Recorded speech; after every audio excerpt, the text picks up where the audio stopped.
Arafo mamu nyina akwa babium eba NYANSAPO dwumadi so ene se wo hwa enya asam keto akra Asante mind ekoso ewo ahembobo no meche mensia ne na si okrawe ene obrawe ngoma so pim so tumfo se tutu na himfie na chese ene eya akwaside de atwato akra ewo fin champion bienu ene aduonu ba ko mu na eno ene nam ne sa ye ntie no ya bodwa data ewo mensia agoprama aya na opim so obetena se na edwadata bi se no obehia ni ntini adwotworo eno na NYANSAPO dwumadie yaso ya kurukuro ni akrakra ni atoato ene yaba ni aba be pie hanom se de aka akye mo ni ahye mo bon eba mamre amane ene ho nsam de a enya de a ye betwa mo agya nya de be mo ni akata na nya de be mama sonso asi ho de be kwaso bia no ye betwa de abremu etiane se mu hu ye ewo bro nya boso me de etoso makoma dumienu mu a na ya kwaside de atwato ewo mfinhyam pimienu ene aduonu eba akono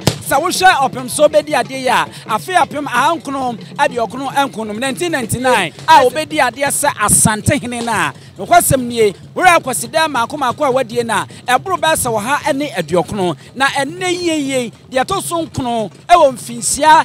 pimienu ene aduonu ba akono mu eno ana ye de eba wieye ya yabodwa tata ewo agoprama so a empanyfo ani ntini adwotwo ahemfo adehye ene nananom abomode na ye nyina ye ba ne abechemu ne anhye fa ne kakraka eni se mu NYANSAPO ewo dwumadi ase a na sa bepepe eye amamra ne amane a ekoso ha edi ahemfire eno ane ye ba na ye nso abehemu kina ne atwa bie amma hu ne yeko etumbeki ho na Ibrahim fi eba mako no ye nso edi wo di ahia na ya bepe ba bia ma won mata na afenu dwumadi no ya hye ase ma remfi se eye NYANSAPO YouTube ye wo hono aya no subscribe no like aya ja comment fama ye ewo hono midi ene abusua pani owusu aduomi yadama sese muguso na mohwe moma ye nwuram na afi no de ekoso nyina no ye mfa emremu abusua sa wohwe wohini a wono so ato santena wo be ya wabotuntum mu asechire wo ho wono wati we se kurotu ni nyina no se oyokofo wo ye warrior se de English broni wo de ne kasa ebeka no sa pepepe Achemfour Asafo Boakye ageman bonsu wono eno no Achemfour Asafo Boakye ageman bonsu wono ne Asafohene a ebere nche ye kura no otumfo eboaye ema ye de si akonya so a obeda opem so ase NYANSAPO ni nyina no ye de hu abakwasem ne hu nchemu no ye de beremu afei ena wono nso wayinitie Achemfour Asafo Boakye ageman bonsu Asafohene no wayinitie awoba se hu se wohini bia ewo Asante mantema wafana fade na wo betena sentitu abra opem so abodwa yewura na wo ba asie na okuretu a na chese edemu sonko ayokofo woye warrior yeka wo ma won mo kon yedi mutintimman di Asante animu ema Asante beye Asante no a na chese Achemfour Asafo Boakye ageman bonsu ne nananom eka ho enti sa akonya no ne odie ya eneye sa adidie na atomo a nam so ama wono nso oba na se amamre ni abakwasem ne ho amane no sa pepepe ene wo se ofa no ho a eneye ifia tuntu ase no ye hu se eye adekoko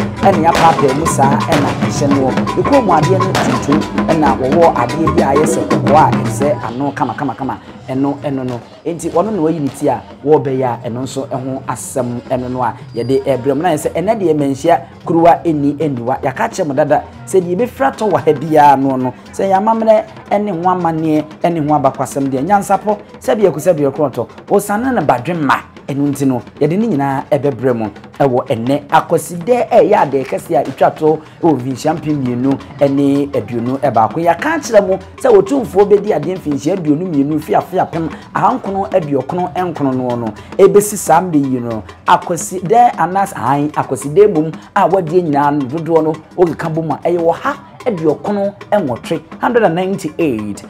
akoside festival ena wadie na we no eye Adeakese die twato kra ewo mfinhyia pimienu aduonu ba kono mu enti basa amanhene ene abrempon ene ahemfo awodo a won Asante memu hanu no ebodwa data emom nyina eba beboa ema ne yefe enu nti na niye yehu Achemfour Asafo Boakye ageman bonsu ya Asafohene a won nso de nani nunyam ede beka yewura ho na Adeakese yi obema na de toche na afi no won mahye efa no amana aye akono yi pa enti wono ne yegi ntata yi se ne be ye de ne beko na wakwa akotena se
se wo hwa Achemfour Asafo Boakye wanya ababa beje na kunwa ewo no ma na Achemfour ene na brempon wo mo so etwa ne ho ehia ewa enye asensem ketwa kra ewo no enti no sene ensem sitie no ya wuramu ewo menhia hande na se de befra to bia no ye de bebremu e ma refisi edi no Achemfour Asafo Boakye ageman bonsu Asafohene eno no edika aka cho so wo ye warrior wo ye Osahene sabe se wo hwe opanyina wo no nso ewudwum a Bantamahene a eno nso enya asem ketwa kra Baffour owusu Amankwatia Baffour owusu Amankwatia wotoso enum Bantamahene ono so eka Asafofo no ho warriors no ho wonde oba Asante ha Akofo no wona eye wono panyi pa chief warrior ewo Asante ma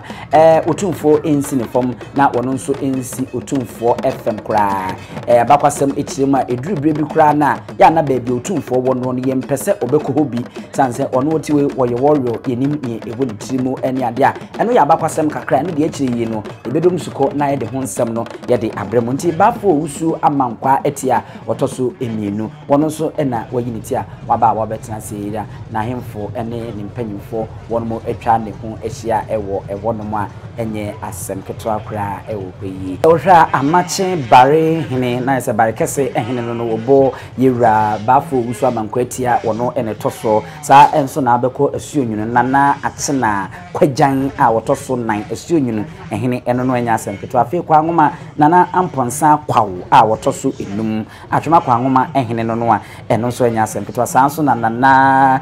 nubinsra eye trede hene a wonu nyina eka country fikuo no ho a wono ebo Bantamahene echi